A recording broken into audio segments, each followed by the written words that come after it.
Good afternoon, teacher. Today we're going to present our APE guide for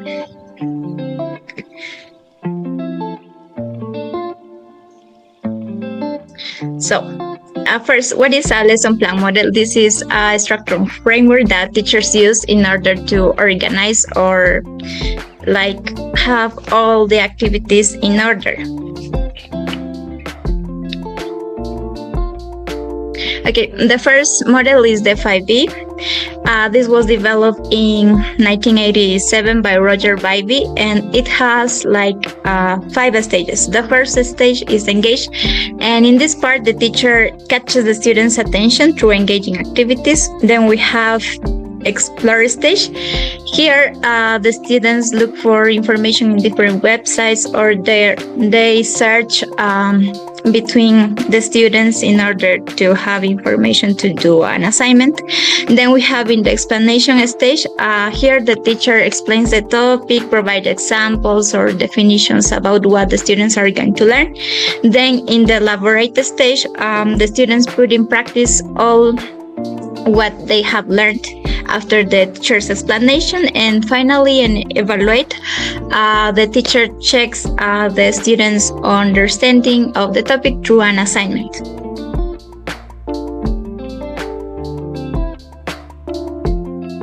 Okay, then we have the Cognitive Academic Language Learning Approach, or also known as CALLA.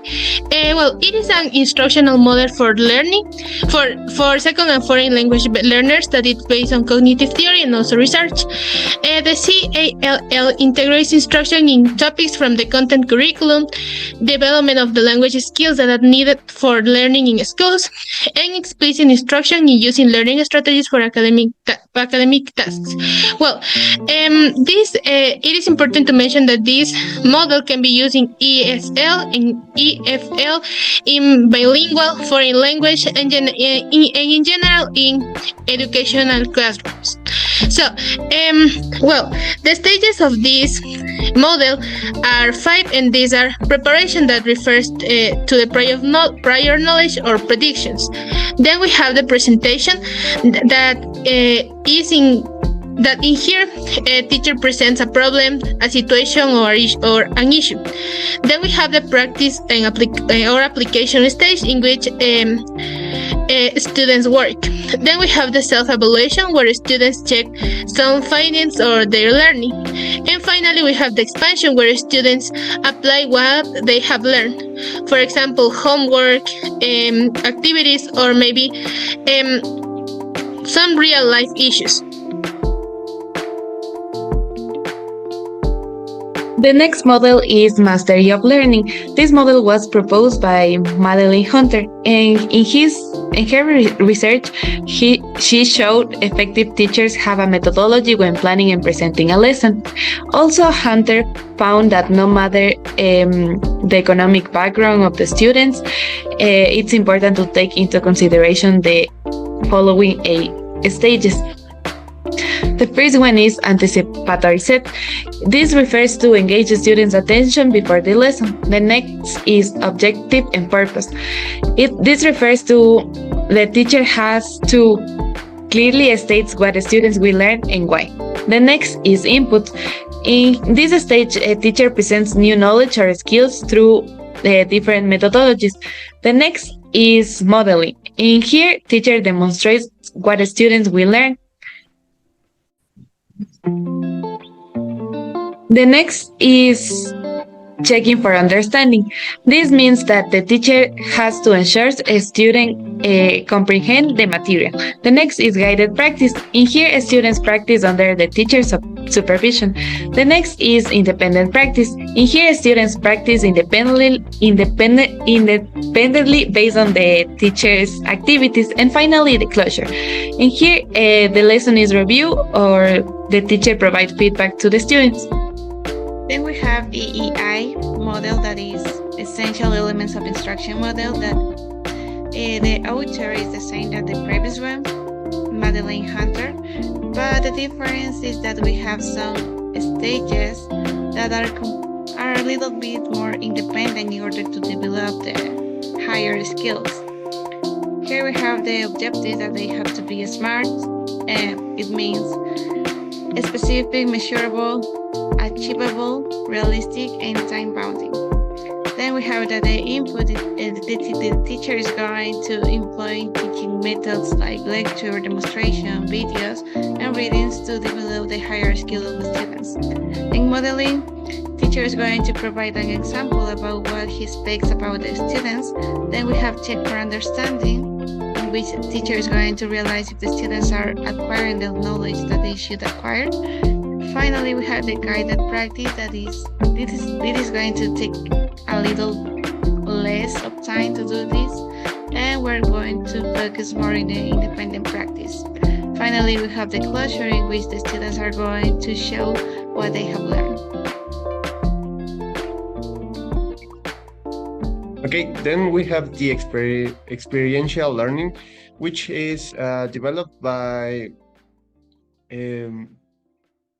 Kolbs, David A. Kolbs, and which has another name, which is Kolb's experiential learning cycle. This is a model that emphasizes the idea of reflecting on the students' experiences. So the students acquire and learn better when they have experiences. So the experiential learning model consists on 4 stages.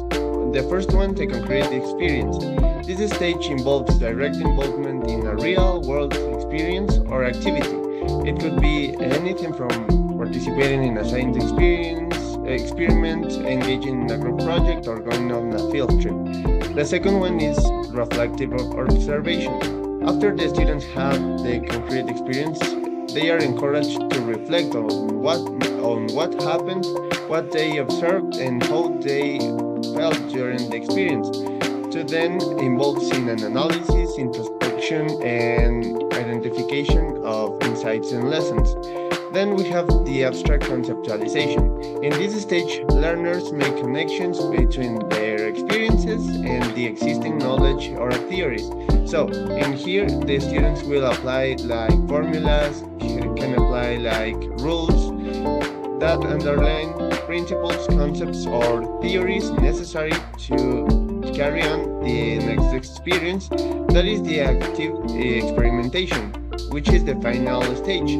This stage involves applying what the students have learned to new situations and contexts. The learners in here test their understanding of the theories into new experiences by practicing and applying the knowledge and the experiences they've acquired during the process.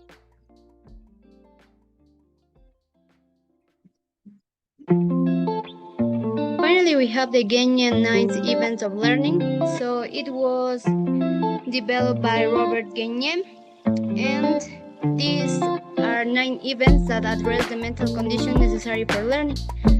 So the following are the Gagnon 9 events of instruction. First, we have gain attention. So here the teacher is going to capture the student's attention. So the teacher can provide the student with an funny games or an interesting activity. Then we have inform learners of the objective. So in this event or stage, it is necessary that the teacher provides students with the objectives before the instruction. Then we have stimulate recall of prior learning. So here in this event, it's going to help learners remember what they already know. And in these first 3 stages or events are necessary to prepare the students for an effective and useful learning. Then we have the 4th event, that is present the stimulus material. So here the teacher is going to introduce the new materials, and it is essential to provide explanation after the demonstration. Then we have the 5th event, that is provide learning guidance. So this stage is going to help the students to learn how to learn in a better way. Then we have elicit performance. Here in this event, it's important to give students opportunity to practice what they have learned. And so from 4 to 6 events are focused on providing the content of the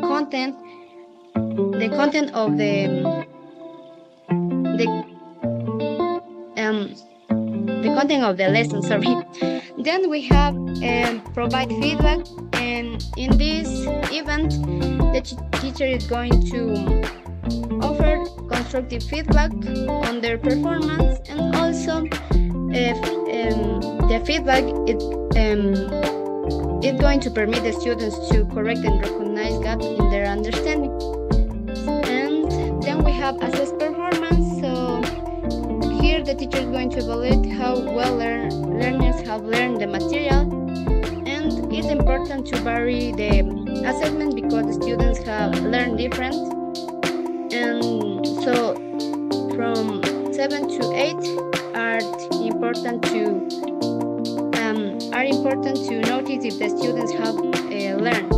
And finally, we have the night event, that is innate retention and transfer. So it helps learners retain what they have learned and apply in a new situation. So this final event is going to help the students to transfer what they have learned. And that has been all. Thank you for your attention.